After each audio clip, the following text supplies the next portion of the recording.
I'll never forget his words. He said, "Something terrible is going to happen." We're hearing camp commanders on the phone with their students, and they're crying and saying, "I'll see you in paradise." And he said, "I'm begging you, if you have any sources inside Al-Qaeda, please help us."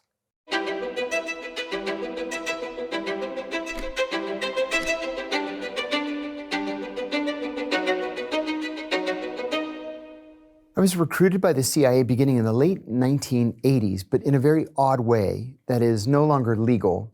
I was in graduate school at George Washington University in Washington, D.C., and I was taking a class called The Psychology of Leadership that was taught by an eminent psychiatrist by the name of Dr. Gerald Post. Dr. Post gave us an assignment one day where we had to shadow our bosses and write a psychological evaluation of our bosses. And I was shadowing my boss, and he was a very difficult, mean, unpleasant, strong, brutish kind of person. And I went back to my apartment and I wrote my paper.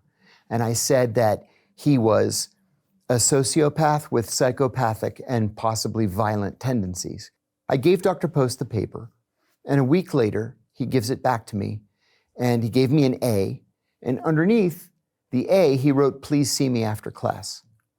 So I went to see him, and I said, "Dr. Post, you wanted to see me?" He said, "Come to my office." So we went downstairs in the building into his little academic's office. He closed the door and he said, "Look, I'm not really a professor here. I'm a CIA officer undercover as a professor here. And I'm looking for people who would fit into the CIA's culture. I think you would fit in. Do you want to be a CIA officer?" And I said, "Yes." And so he made some calls. It was up to me to pass all the tests, and there were a lot of tests. But that's how I got into the CIA.